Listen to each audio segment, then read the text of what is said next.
Halo. Dan selamat datang di sesi penelusuran mendalam kita kali ini. Senang sekali Anda bisa meluangkan waktu untuk duduk santai dan bergabung bersama kami. Ya, selalu menyenangkan bisa berbagi wawasan baru di sini. Tentu saja. Dan hari ini, di atas meja kita ada sebuah dokumen kebijakan yang usianya secara harfiah baru beberapa hari loh. Sangat hangat ya. Sangat hangat. Dokumen ini baru saja ditandatangani pada 11 Februari 2026. Baru saja minggu lalu. Betul, oleh Menteri Pendidikan Dasar dan Menengah, Bapak Abdul Mukhti. Dan resmi diundangkan sehari setelahnya, tanggal 12 Februari. Sebuah pergerakan regulasi yang cukup cepat. Cepat sekali. Nah, kita sedang membicarakan Permendikdasmen nomor 9 tahun 2026. Tepat. Misi kita pada sesi bedah materi kali ini adalah mengurai perubahan-perubahan arsitektural terkait asesmen nasional. Ya, karena ini kan mengubah aturan yang sebelumnya. Betul, aturan tahun 2021. Di bagian considerance dokumen ini, secara eksplisit disebutkan bahwa pembaruan ini bertujuan agar sistem evaluasi pendidikan kita menjadi lebih efektif dan efisien. Lebih efektif dan efisien, itu frasa kuncinya. Nah, mungkin Anda yang sedang mendengarkan ini bertanya-tanya, kenapa saya harus peduli dengan dokumen birokrasi ini? Dan bagi Anda yang mungkin sedang mendengarkan ini sambil dalam perjalanan, atau ya sedang mempersiapkan hari Anda, alasan mengapa Anda perlu menaruh perhatian pada Permendikdasmen ini cukup mendasar. Silakan. Ini bukan sekedar penyesuaian kalender akademik, atau persoalan teknis kapan anak-anak harus ujian, bukan itu. Jadi jauh lebih besar dari sekedar jadwal ujian ya? Jauh lebih besar.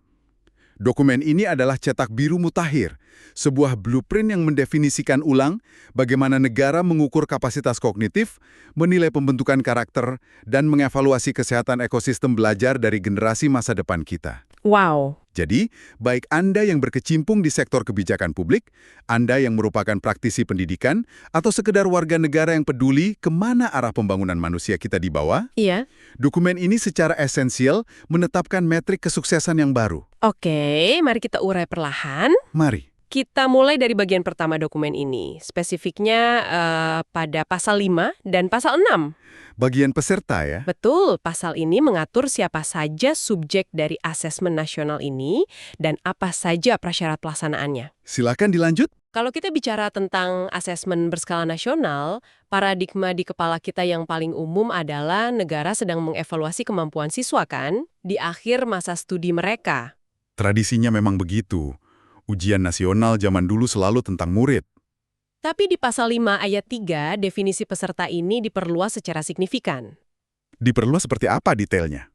Nah, peserta didik kelas akhir di tingkat SD sederajat, SMP, SMA, dan SMK sederajat memang masih menjadi poin pertama. Itu jelas. Itu standar.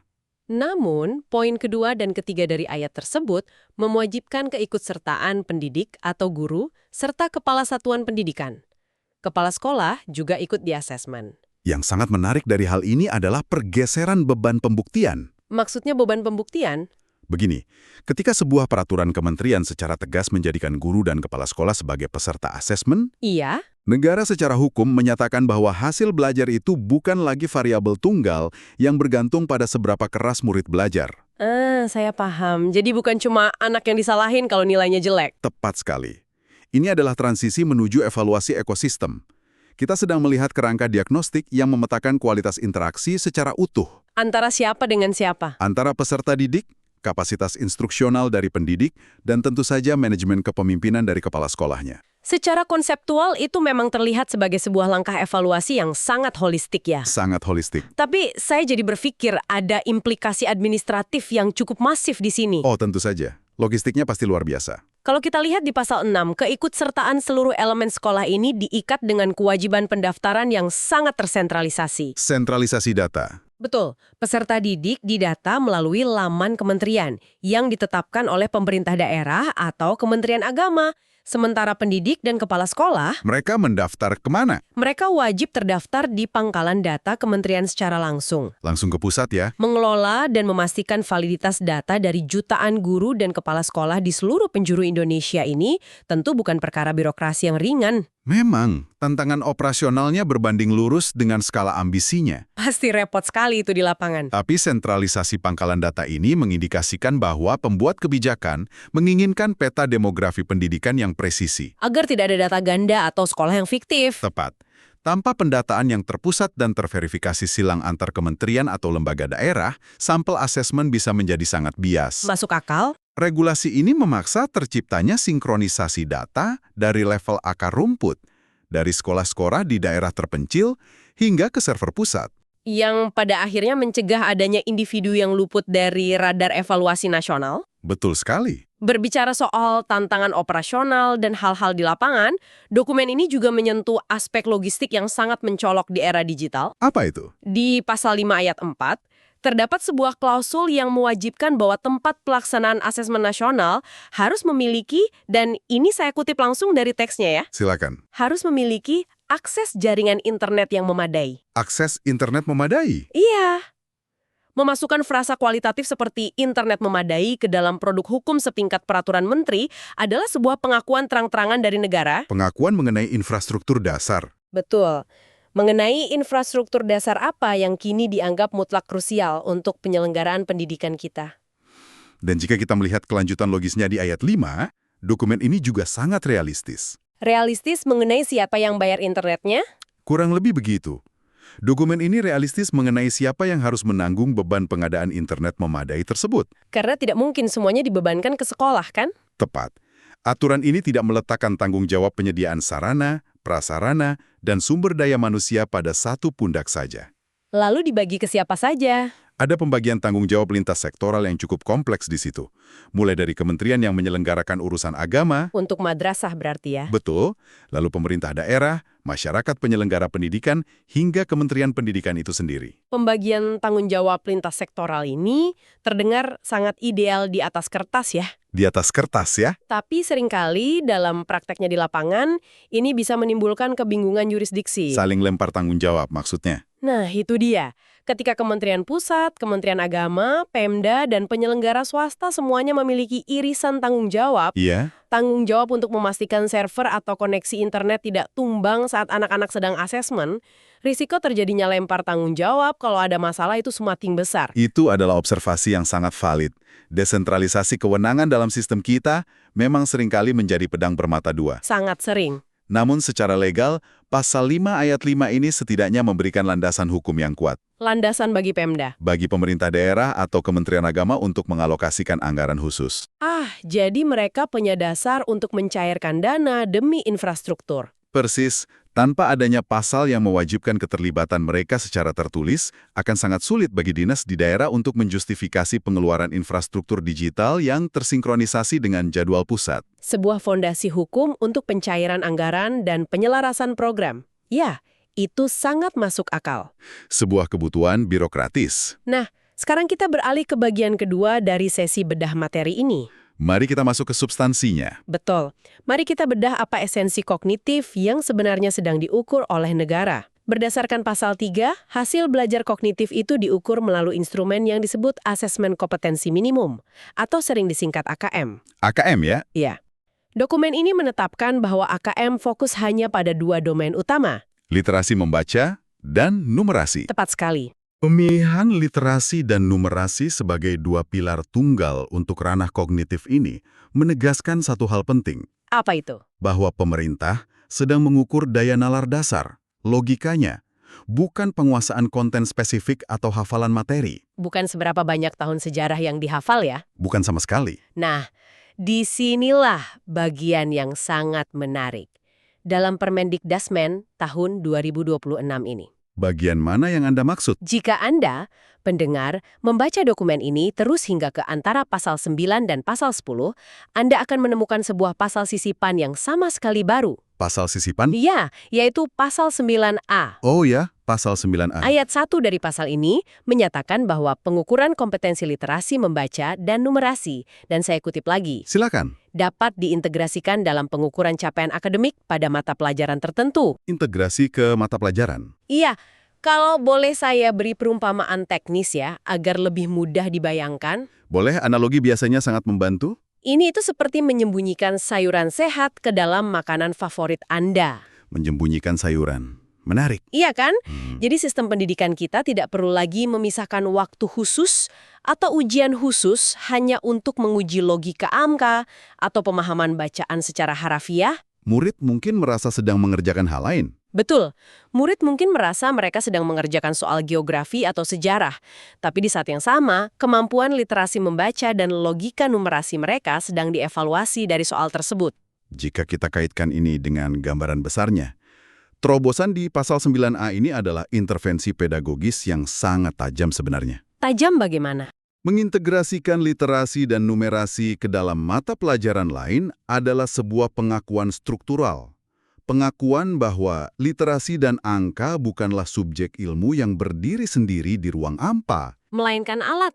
Tepat, keduanya adalah instrumen, tools yang kita gunakan untuk memahami dunia. Bisa beri contoh konkretnya? Tentu. Ketika seorang siswa menganalisis panjang lebar tentang teks proklamasi dalam pelajaran sejarah, Iya. disitulah literasi membaca tingkat tingginya dievaluasi secara langsung. Jadi mereka membaca konteks sejarah, tapi yang dinilai kemampuan mengekstrak informasinya. Persis, atau contoh lain, ketika siswa membedah grafik pertumbuhan penduduk dalam pelajaran geografi. Itu kan penuh angka dan tren ya? Betul, tanpa harus duduk di ujian matematika, numerasi dan logika spasial mereka sedang diukur melalui grafik geografi tersebut. Luar biasa, ini benar-benar sejalan dengan target lebih efektif dan efisien yang disebut di awal tadi. Efisiensi waktu yang sangat tinggi. Dengan integrasi ini, siswa tidak perlu duduk berjam-jam untuk sesi tes literasi murni yang terpisah dari konteks keilmuan lainnya. Mereka tidak akan merasa sedang diuji 2 kali. Tapi di sisi lain, saya juga melihat ini menuntut perubahan luar biasa dari sisi penyusunan instrumen tes. Jelas, bebannya pindah ke pembuat soal. Saya membayangkan betapa kompleksnya tugas panitia kementerian untuk memastikan bahwa katakanlah sebuah soal biologi bisa secara bersamaan dan akurat mengukur kapabilitas numerasi siswa tersebut. Memang, beban kompleksitasnya dipindahkan dari siswa ke pembuat instrumen dan sistem kalibrasinya. Harus sangat presisi. Itulah sebabnya di pasal 9A ayat 2 terdapat sebuah pengamanan hukum. Apa bunyi pengamannya? Dinyatakan bahwa pengukuran yang terintegrasi ini tetap harus dilaksanakan sesuai dengan ketentuan peraturan perundang-undangan. Artinya tidak boleh asal gabung ya? Betul.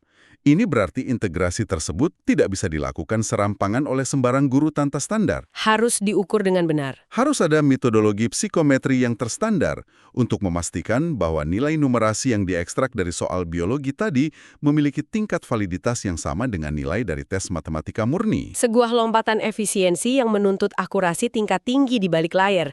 Luar biasa. Sangat menantang bagi para pengembang tes di kementerian. Pasti. Sekarang, mari kita melangkah ke bagian ketiga dari dokumen ini. Lanjut. Kita sudah membedah bagaimana logika dan kognitif diukur lewat AKM tadi. Tapi bagaimana dengan sisi non-kognitif? Sisi karakter manusia. Betul, dokumen ini untungnya tidak berhenti pada urusan nalar saja. Tentu tidak. Di pasal 3, dijelaskan secara rinci bahwa hasil belajar non-kognitif diukur menggunakan instrumen survei karakter. Survei karakter. Dan ada 8 dimensi profil lulusan yang dijadikan landasan dari survei ini. Boleh disebutkan ke-8 dimensinya? Mari kita lihat daftarnya. Anda di rumah juga bisa menyimak ini. Pertama, keimanan dan ketakwaan terhadap Tuhan Yang Maha Esa. Oke, itu fondasi. Kedua, keluargaan. Ketiga, penalaran kritis. Keempat, kreativitas. Kelima, kolaborasi. Keenam, kemandirian. Ketujuh, kesehatan.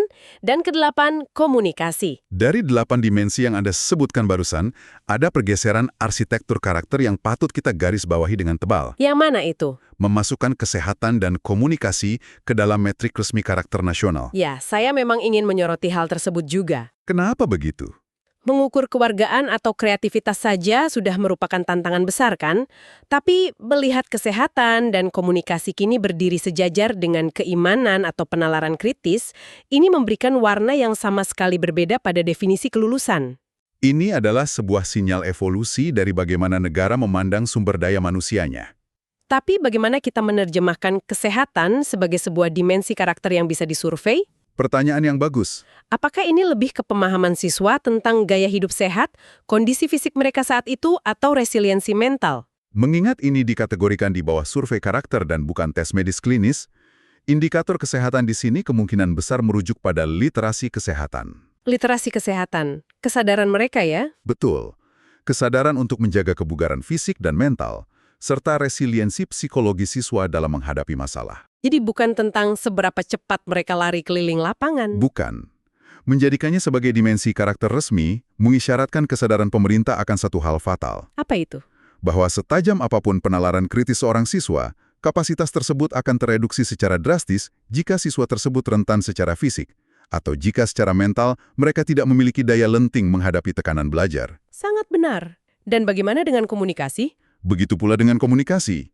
Ide-ide brilian yang lahir dari kreativitas dan penalaran kritis tidak akan pernah berdampak pada masyarakat jika individu tersebut gagap dalam mengartikulasikan dan menegosiasikan gagasannya. Wah, itu memberikan perspektif yang sangat masuk akal.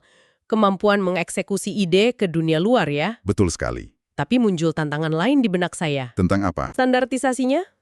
Mengukur kemampuan literasi atau numerasi kan punya parameter benar dan salah yang cukup absolut. 2 tambah 2 pasti 4. Iya. Tapi bagaimana sebuah instrumen berskala nasional bisa mengukur kemandirian atau kolaborasi tanpa terperosok ke dalam bias subjektivitas? Memang rentan bias. Atau risiko anak-anak hanya memberikan jawaban yang sekedar socially desirable, di mana siswa hanya menjawab apa yang menurut mereka ingin didengar oleh penilai, agar terlihat baik. Itu selalu menjadi celah kelemahan klasik dalam setiap instrumen non-kognitif. Jadi bagaimana dokumen ini menanganinya? Kita harus mengingat kembali hakikat dari survei karakter ini dalam konteks pasal 5 tadi. Yang pesertanya guru dan kepala sekolah juga. Persis, karena ini adalah agregasi data dari peserta didik, pendidik, dan kepala sekolah. Survei ini tidak didesain untuk menghakimi individu per individu. Maksudnya tidak keluar di rapor individu anak. Tidak. Nilai survei karakter ini tidak digunakan untuk menentukan apakah siswa A lulus atau tidak lulus. Saya mulai paham arahnya. Alih-alih menghukum individu, ini adalah alat pemetaan agregat. Tujuannya adalah memberikan profil kesehatan karakter dari sebuah populasi di satu sekolah atau di satu daerah. Untuk apa data agregat itu? Untuk kemudian dijadikan landasan bagi intervensi kebijakan, pelatihan guru, atau alokasi dana pembinaan selanjutnya. Jadi ini lebih berupa termometer ekosistem daripada rapor prestasi individu ya? Analogi termometer yang sangat pas. Nah, berbicara tentang termometer ekosistem, ada instrumen ketiga yang diatur dalam dokumen ini.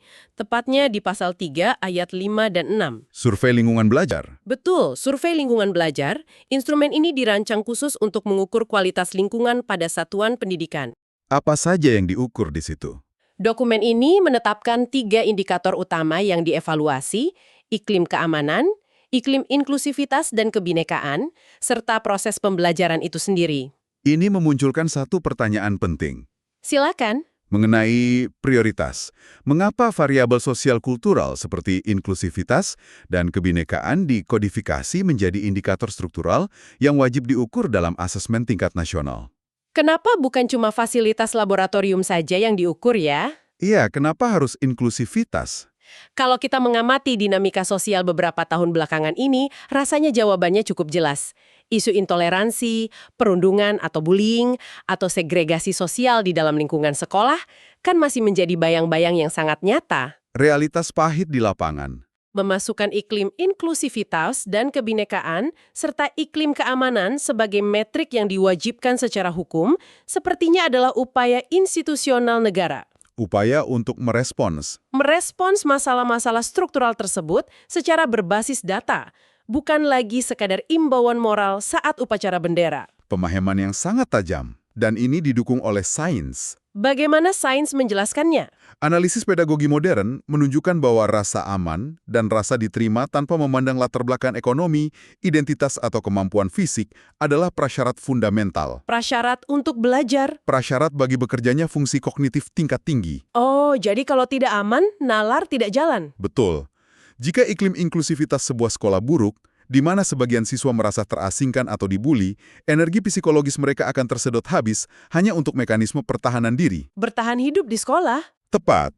Energi mereka habis untuk bertahan hidup, bukan untuk memecahkan soal matematika atau memahami bacaan yang kompleks. Sangat masuk akal. Dengan mengukur iklim kebinekaan dan keamanan secara berkala melalui survei ini, negara secara tidak langsung menetapkan standar bahwa lingkungan belajar yang toksik atau intoleran sama daruratnya dengan angka buta huruf di sekolah tersebut. Mengartikulasikan keamanan dan inklusivitas sejajar dengan kualitas proses pembelajaran adalah pesan yang sungguh kuat. Memang, Dan semua instrumen ini mulai dari integrasi literasi numerasi, survei 8 dimensi karakter, hingga pemetaan iklim sekolah yang inklusif tadi, pada akhirnya kan membutuhkan koridor teknis untuk bisa benar-benar dijalankan. Pasti butuh buku petunjuk pelaksanaannya. Itulah mengapa di menjelang bagian akhir dokumen, tepatnya di pasal 12, ditegaskan bahwa segala bentuk pedoman teknis tentang persiapan, pelaksanaan, hingga pelaporan hasil asesmen nasional ini akan ditetapkan lebih lanjut oleh Menteri. Jadi detailnya ada di aturan turunan. Betul, aturan payung Permendikdasmen ini menetapkan apa yang diukur dan mengapa hal itu penting. Sementara bagaimana operasional pastinya di lapangan akan dijabarkan dalam regulasi turunan. Benar. Pasal 12 tersebut memastikan adanya fleksibilitas manajerial. Fleksibilitas ya? Ya, di mana hal-hal yang sifatnya sangat taktis, seperti tipe server atau durasi menit ujian, tidak perlu merombak Permendikdasmen ini lagi jika ada perubahan teknologi. Oh, cukup merevisi pedoman teknisnya saja. Cukup diatur lewat pedoman tingkat operasional yang jauh lebih adaptif. Perkembangan kebijakan publik kita. Sebuah pertanyaan esensial. Jika kita tarik benang merah dari Permendikdasmen nomor 9 tahun 2026 ini, kita tidak sekedar melihat revisi jadwal ujian. Sama sekali bukan. Kita sedang mengamati transformasi cara pandang negara dalam mendefinisikan apa itu kualitas pendidikan. Mulai dari kognitif hingga ekosistem. Betul sekali. Evaluasi kognitif kini menjadi lebih cair melalui integrasi mata pelajaran. Karakter dikonseptualisasikan ke dalam 8 dimensi komprehensif yang kini melibatkan daya tahan kesehatan dan kemampuan komunikasi. Serta lingkungan belajar yang aman. Dan ya, adanya pengakuan formal bahwa tanpa lingkungan yang aman, inklusif, dan menghargai kebinekaan, proses belajar tidak akan pernah mencapai titik optimalnya. Tidak akan pernah maksimal. Dan yang paling menonjol dari awal diskusi kita tadi, beban evaluasi ini tidak lagi dijatuhkan semata-mata kepada murid, melainkan ditanggung bersama oleh guru dan kepala sekolah sebagai satu ekosistem yang utuh. Ya, untuk menutup analisis kita hari ini, saya ingin meninggalkan sebuah renungan bagi Anda yang mendengarkan. Silakan, berikan kami sesuatu untuk dipikirkan. Aturan hukum ini memperluas ruang lingkup evaluasi jauh melampaui metrik akademik tradisional. Jika literasi dan numerasi kini terintegrasi dalam pemahaman lintas disiplin ilmu, dan karakter lulusan secara resmi mensyaratkan kesehatan holistik serta kecakapan komunikasi, Ya, maka peran institusi sekolah sebenarnya sedang diredefinisi secara drastis oleh negara. diredefinisi menjadi apa? Nah, itu pertanyaannya. Dengan perluasan metrik keberhasilan yang kini mencakup kesehatan fisik atau mental siswa dan penciptaan lingkungan yang inklusif, apakah kita sedang melihat pergeseran peran sekolah? Dari lembaga akademik murni ya? Betul. Dari yang tadinya sekedar lembaga transfer pengetahuan kognitif, kini dituntut menjadi pusat inkubasi kehidupan manusia yang menyeluruh. Pusat pembinaan manusia seutuhnya. Dan jika memang demikian adanya, apakah sistem birokrasi, alokasi anggaran, dan program pelatihan kita saat ini sudah benar-benar siap untuk mendukung para guru dan kepala sekolah memikul tanggung jawab peradaban sebesar itu? Wah, sebuah pertanyaan krusial yang sungguh menantang kesiapan struktural kita dalam menghadapi implementasi aturan baru ini di lapangan nanti. Butuh waktu dan evaluasi terus-menerus pastinya. Pasti. Terima kasih banyak telah menyediakan waktu Anda untuk duduk dan membedah dokumen kebijakan ini bersama kami hari ini. Terima kasih juga atas diskusinya. Memahami teks hukum pendidikan rupanya bukan hanya tentang mengetahui aturan main, tapi tentang memahami kemana arah kompas bangsa ini difokuskan. Tepat. Untuk Anda, teruslah kritis, terus perbarui wawasan Anda, dan sampai jumpa di sesi penelusuran mendalam kita berikutnya.